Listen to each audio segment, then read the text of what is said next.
안녕하세요. 정형외과와 함께하는 척튜브입니다.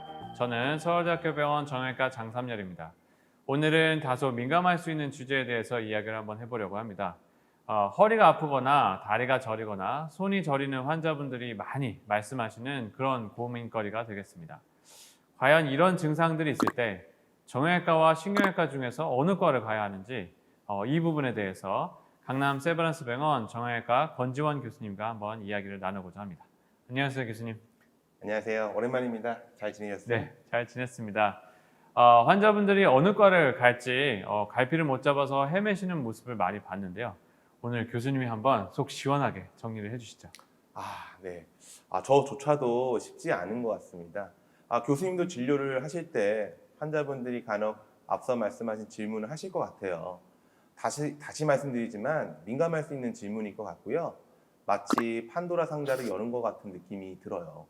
그래도 속 시원하게 한번 말씀해 주시면 좋을 것 같습니다. 왜냐면 제 주변에 보면 이제 목이나 허리가 안 좋을 때 정형외과를 가야 하는지 신경외과를 가야 하는지 심지어 정형외과 의사인 저한테 물어보시고 또 고민하시는 분들이 종종 계신 것 같습니다. 도대체 두 과가 어떻게 다른 건가요? 환자분들이 불편해하시는 증상이 척추, 즉 목이나 허리에 국한된다고 하면 정형외과나 신경외과나 두 개의 과가 실질적으로 하고 있는 진료의 차이는 이제 없는 것 같아요. 마치 강물이 흘러 바다로 흘러간다는 말과 같이 이제는 치료에 있어서 정형외과, 신경외과의 차이는 없는 것 같습니다. 오늘은 치맥이다 라고 했을 때 양념만 시킬 거냐, 프라이드만 시킬 거냐, 아니면 반반 시킬 거냐 하는 문제인 것 같아요. 다 맛있거든요. 네, 그렇게 말씀해 주시니 이해가 잘 됩니다. 교수님, 제가 이제 여쭤보고 싶어요. 환자분들이 생각하는 정형외과, 신경외과의 일반적인 인식의 차이가 있을까요? 제가 보기에는 이제 신경외과는 신경에 관련된 치료를 한다고 환자분들이 생각을 많이 하시는 것 같고요. 반면에 정형외과에서는 이제 뼈를 바로잡는다고 생각하시는 그런 분들이 많은 것 같습니다. 어떻게 보면 맞는 말씀이긴 해요. 저도 신경이 눌려서 다리가 저린 거라고 환자분들에게 말씀드리면 아니 왜 신경외과에서 치료하지 않느냐고 환자분들이 말씀하시거든요. 네, 맞습니다. 근데 이제 척추라는 구조가 우리 몸을 지탱하는 기둥 역할을 하면서도 그 안에 있는 이제 전선줄 같은 그런 신경을 보호하는 역할도 해야 하기 때문에 척추가 안 좋을 때 단순히 뼈만 문제가 있다 또는 신경이 문제가 있다라고 하기에는 좀 복잡한 구조인 것 같습니다. 네, 그래서 신경외과는 신경만 본다. 정형외과는 뼈를 중점으로 본다라는 인식보다는 두 개의 과가 같이 척추를 치료한다라고 생각하시는 것이 나을 것 같아요. 의사 개개인의 역량과 진료하는 영역에 더 관심을 가져 주시면 좋을 것 같습니다. 네, 맞습니다. 그래서 정형외과든 신경외과든 해당 과 척추 전문의가 되기 위해서는 또 이제 모두 전공의 수련, 다른 말로 이제 레지던트 트레이닝이라고도 하는데요.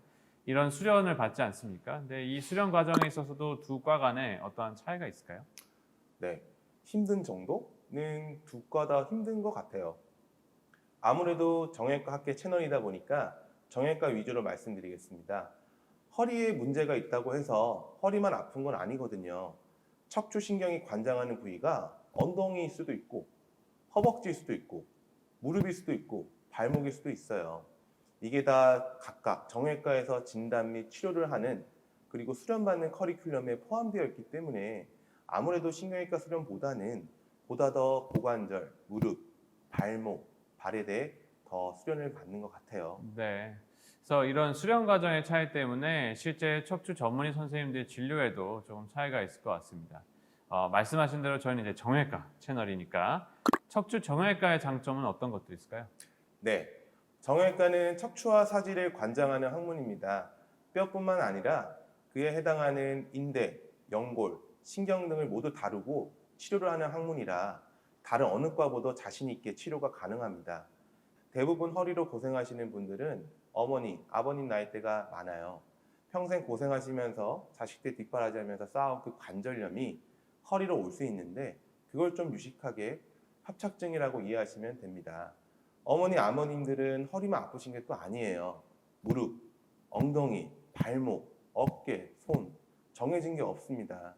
정형외과는 자신 있게 동반된 관절염이나 혹시 놓치기 쉬운 다른 문제들을 감별하는 데 있어서 특장점이 있는 것 같습니다.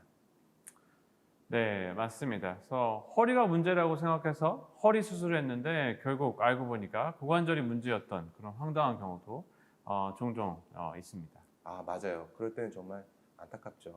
네, 그렇다면 더 구체적으로 만약에 내가 척추가 좋지 않다, 그럼 어느 과로 가야 하는 건가요? 왜냐하면 어떤 분들은 신경에 문제가 있으면 신경외과에 가고 골절이 되거나 이제 척추가 휘는 것처럼 뼈에 문제가 있으면 정형외과에 가야 한다고 이제 생각하시는 분들도 계시고 또 수술 방법에 있어서는 이제 내시경 수술 같은 거는 신경외과에 가야 할 수가 있고 정형외과에 가면 주로 이제 크게 열어서 뭐 수술한다 이렇게 이제 알고 계시는 분들도 있거든요. 네, 이제는 개개인의 전문 영역의 차이인 것 같아요. 이제는 진료과의 차이는 없어진 시대예요. 각 분야에 특화된 의료진을 찾아 진료를 보시는 것이 가장 좋을 것 같습니다. 네, 맞습니다. 그래서 주변에 이제 이런 말씀하시는 분들도 계시더라고요. 본인이 이제 척추 질환이 있어서 대학병원 진료를 보려고 하는데 나는 신경외과와 정형외과 진료를 모두 보고 싶다.